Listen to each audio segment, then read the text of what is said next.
रहे हैं राष्ट्रीय हित। आइए नजर डालते हैं आज की कुछ खास खबर की ओर। हरियाणा प्रदेश व्यापार मंडल के प्रांतीय अध्यक्ष व हरियाणा कॉन्फेड के पूर्व चेयरमैन बजरंग गर्ग ने अनाज मंडी में व्यापारियों की मीटिंग लेने के उपरांत पत्रकार वार्ता में कहा कि सरकार द्वारा सरसों की सरकारी खरीद आढ़तियों के माध्यम से नहीं करने से आढ़तियों में सरकार के प्रति बड़ी भारी नाराजगी है, जबकि सरकार को सरसों की सरकारी खरीद आढ़तियों के माध्यम से करके उनको 2.5% पूरा कमीशन देना चाहिए।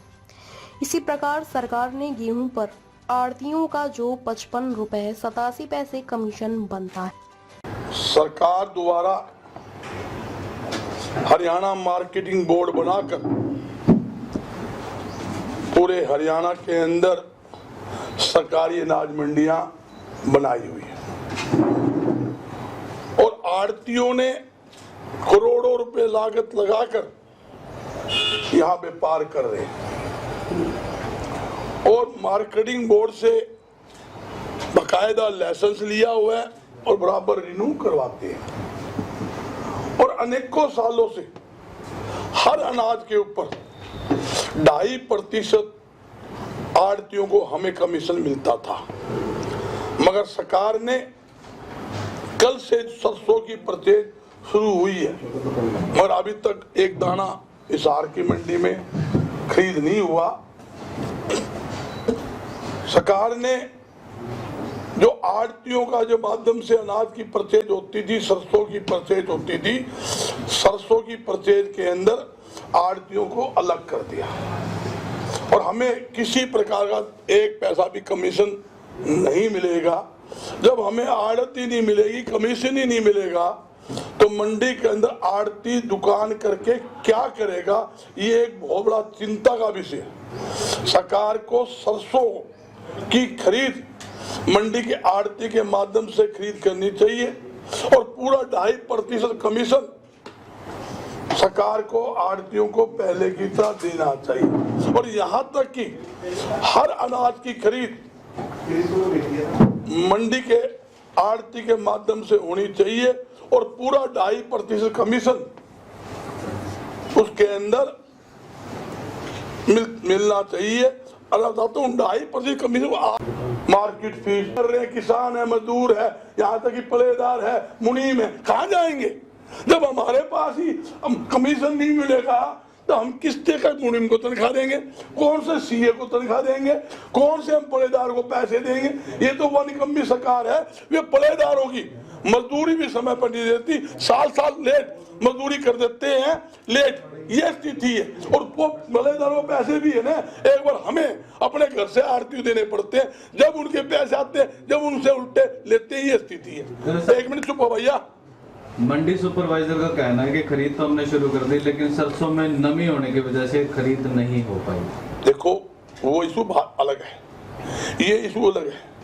खरीद शुरू कर दी, वो नमी का नोम है, उसी हिसाब से परचेज होगी, वो उनका सिस्टम अलग है। मगर हम लोग कहते हैं जब कोई किसान की सरसों आएगी मंडी के आढ़ती के माध्यम से बिकेगी और मंडी के आढ़ती अपने आप ही किसान से बातचीत करेगा, उसकी डेयरी को सुखाएगा, जल्दी माल बिकवाएगा, किसानों को पैसे देगा, किसान भी राजी। आढ़ती के मिलना है 1.5% मजदूरी लगा लो, आड़त लगा लो, कमीशन लगा लो। 2.5% कमीशन में भी सरकार म्याऊं म्याऊं कर रही है, रोना लाग रही है। तारे बाप के पीछे है? किसके पीछे ये 2.5% कमीशन ही कौन दे इसको? आढ़तिया ने उसके पेट में लात मारो, चंदा भी धमना चाहिए मंडी से, बेकार भी चाहिए, रसगुल्ले भी चाहिए। जब आढ़ती के 2 रुपए की कमीशन मारा और के मिल सिट्टी मारा भाई, मारा क्या सिट्टी मारा है, मारा ये कमीशन तो है, उरे कोई फी भी क्या लग रही है के बेचा है, उरे क्यों इतना जुल्म कर रखा है, बार बार हड़ताल करनी पड़ती है, बार बार आंदोलन करना पड़ता है। फिर एक्चुअल क्या है, इस सरकार को नॉलेज नहीं है, अनुभवी सरकार है, इन्होंने ना किसान का पता ना आढ़ती को पता। दिक्कत इस बात की हो रही है ना, जिसको किसी बात की जानकारी ना हो। अरे तुम व्यापारियों को तो उजाड़ोगे। एक नहीं बताता हूँ बात, आप सरकार की पॉलिसी ले लो, सरकार की बात सुन लो। बार बार कहेंगे व्यापार में धोखे को बढ़ावा देंगे, और व्यापार में धोखे के माध्यम से हरियाणा के युवाओं को 75% युवाओं को नौकरी दिलाएंगे। और तुम कहां से दिलाओगे भाई? व्यापार तुम खत्म कर रहे हो, मंडियां तुम बंद करने हो रहे हो। जब मंडियों के अंदर व्यापार होगा जब ही तो मिलें चलेगी।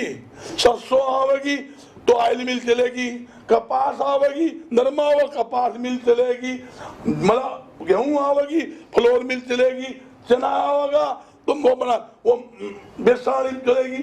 तो मैं बताना चाहता हूं, आप ऐसा कोई निर्णय ना ले जिससे आड़तियों को तकलीफ हो, आम जनता को तकलीफ हो, किसान को तकलीफ हो। हमारी किसान सरकार से कोई स्पेशल मांग नहीं है।